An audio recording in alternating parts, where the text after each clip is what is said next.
Assalamualaikum warahmatullahi wabarakatuh. Alhamdulillah, segala puja dan puji kita panjatkan kehadirat Allah SWT yang telah menganugerahkan kepada kita semua kesehatan lahir dan batin, serta insya Allah rezeki yang tercurah hingga sampai saat ini. Khususnya pada hari ini kita bisa berjumpa kembali di Hindrasu Channel untuk belajar menjadi eksportir. Salam dan sholat kita haturkan juga kepada junjungan Nabi besar Muhammad SAW yang telah memberikan kepada kita semua suri teladan terbaik, contoh terbaik di dalam tata cara berkehidupan, serta tata cara bagaimana kita beribadah dan khususnya dalam melakukan perdagangan. Rekan-rekan pecalang ekspor, apa kabar? Tetap semangat ya. Oke. Pada hari ini akan saya share tentang hal-hal ini khusus untuk rekan-rekan yang baru akan mulai melakukan bisnis ekspor. Ya, ini khusus untuk rekan-rekan yang akan mulai melakukan bisnis ekspor. Ada 4 hal yang akan saya share untuk Anda semua.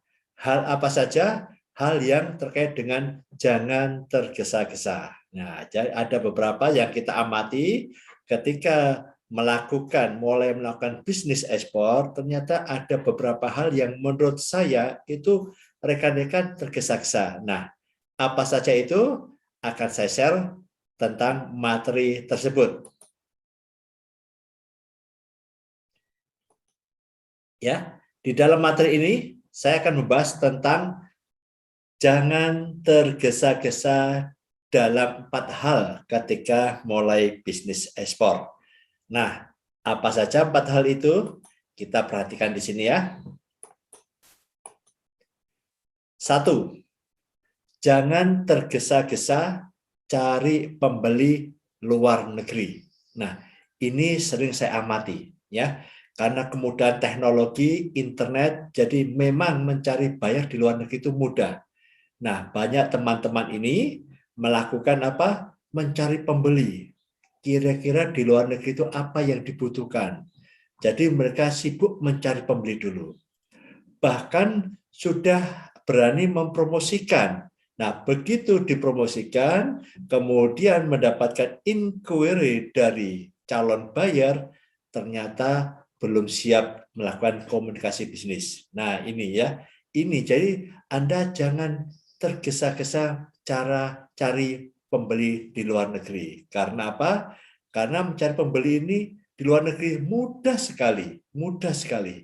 Yang sulit adalah bagaimana kita mendapatkan ordernya itu. Nah, di sini adalah dibutuhkan komunikasi bisnis yang intens ya. Jadi, satu hal yang Anda jangan tergesa-gesa adalah cara cari pembeli luar negeri. Yang kedua adalah jangan tergesa-gesa membuat legalitas usaha. Ya, ini sering saya sampaikan. Ya, begitu ingin berbisnis ekspor, langsung ingin membuat legalitas usaha, baik UD maupun badan usaha, ya non perseorangan. Kenapa saya menekankan jangan tergesa-gesa membuat legalitas usaha? Karena membuat legalitas usaha ini sangat mudah sekali, ya. Anda bagi yang ingin perseorangan, UD cukup Anda langsung membuat di OSS, ya, .co.id.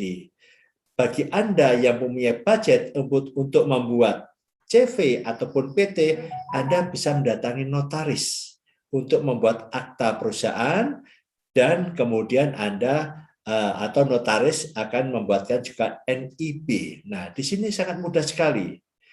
Kenapa saya menekankan untuk tidak tergesa-gesa membuat legalitas usaha? Ini dikhawatirkan komitmen Anda terhadap bisnis ekspor ini kurang kuat, sehingga begitu sudah legalitas usaha, Anda sudah mengeluarkan anggaran, ya, dan ternyata Anda masih bingung ya, di sini bingung ini jalan atau tidak, atau ada mengalami hambatan-hambatan terkait memulai bisnis ekspor ini.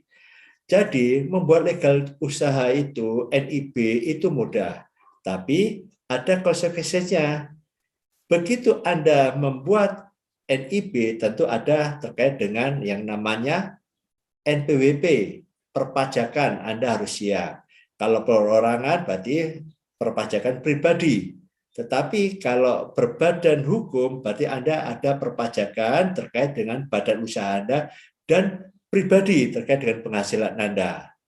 Kemudian Anda juga akan masuk atau ngeling kepada terkait seperti BPJS, BPJS Ketenagakerjaan, BPJS Kesehatan. Nah, ini ya. Jadi kalau memang Anda nanti memang sudah benar-benar siap semuanya, boleh, karena bahwa legalitas usaha itu mudah sekali ya. Tapi bagi yang baru akan mulai itu ya tahan dulu ya. Cukup Anda membuat nama perusahaan saja dulu, nama saja ya. Karena membuat legalitas usaha itu sangat mudah. Nah, yang ketiga, jangan tergesa-gesa membuat website. Nah, ini ya. Ini yang sering terjadi, yang masuk ke saya, bersemangat, milenial, ngerti membuat website. Nah, akan membuat website ya, di mana website ini tentunya perlu ya, tentu ada biaya dan tenaga. Bagi yang website yang berbayar tentu harus punya domain dan hosting dan sebagainya. Namun membuat website ini yang kami lihat itu ya, begitu dibuat, Pak, saya sudah buat website. Kita buat website, lihat fotonya, wah kelihatan virtual, perusahaannya gede, di kantor perkantoran yang megah dan sebagainya. Dan foto-fotonya semua diambil di internet. Ya, di sini jangan tergesa-gesa dulu, ya. Jangan tergesa-gesa dulu untuk buat website, ya. Jadi kalau memang Anda ingin membuat, boleh membuat melalui Blogspot, juga boleh awal-awal di situ latihan dulu ya. Karena membuat website ini begitu Anda sudah tampilkan itu akan terlihat performa Anda. Ini website yang perusahaan real atau tidak ya. Perusahaan besar atau kecil ya. Di sini terlihat sekali di situ. Makanya sabar dulu membuat website ya, karena nanti dibuat website itu tentu butuh deskripsi yang jelas. Terus bagaimana kita melihat apa namanya foto-fotonya, displaynya itu harus juga jelas. Kemudian bagaimana kita mengatur namanya SEO-nya, bagaimana kita bisa mengiklankan website kita dengan baik sehingga bisa ditampilkan untuk dipromosikan di luar negeri. Dan menu-menu apa yang harus disiapkan. Nah, di sini ya. Jadi saya sarankan jangan tergesa-gesa membuat website ya. Keempat, nah di sini jangan menjual produk yang terlalu banyak ya. Bagi Anda yang baru mulai, ini yang kami perhatikan itu produknya banyak sekali ya. Produk turunan kelapa dan turunannya ya, coconut, coco fiber, coco peat, arang, terus briket, kemudian macam-macam terkait dengan misalkan di situ ya, atau produk-produk yang lainnya. Di situ untuk memulai bisnis ekspor ini, kalau Anda mempunyai produk yang banyak, berarti Anda mempunyai harus bisa produk knowledge untuk semua produk itu. Kedua, bagi yang trader, Anda harus punya supplier ya terkait dengan produk-produk itu. Jadi saran saya, Anda mulai dulu dengan satu produk. Sampai itu Anda jalankan dengan satu produk itu. Berarti Anda punya satu produk, gitu. Kemudian Anda boleh punya banyak supplier tentang untuk satu produk ini. Dan produk yang knowledge yang dipelajari juga cuma satu. Ke depan setelah Anda siap ekspor, sudah bisa melakukan ekspor, boleh melakukan diversifikasi, tambah lagi produk lagi. Ya, untuk awal satu produk dulu sampai Anda benar-benar bisa ekspor. Kalau tidak bisa ekspor, ganti lagi, ya, ganti lagi. Jadi itu.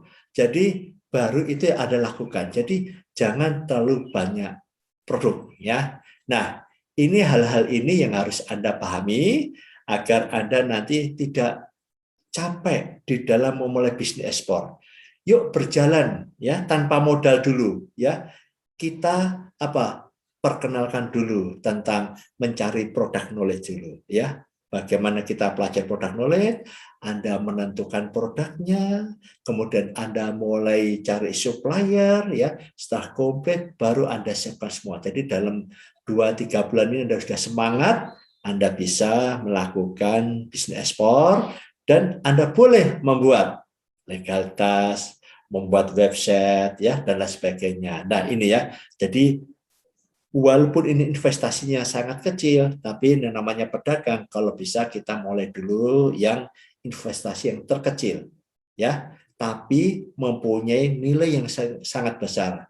Apa itu investasi yang terkecil tapi nilainya sangat besar? Adalah memaksimalkan daya pikir kita, ya. Kita semangat, kita berpikir terus bagaimana seharusnya mulai bisnis ekspor ini tanpa harus banyak mengeluarkan dana.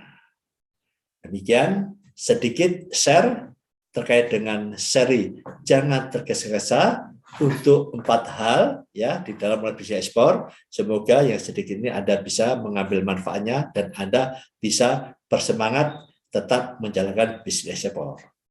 Subhanakallahumma wa bihamdika asyhadu alla ilaha illa anta astaghfiruka wa atubu ilaik. Wassalamualaikum warahmatullahi wabarakatuh.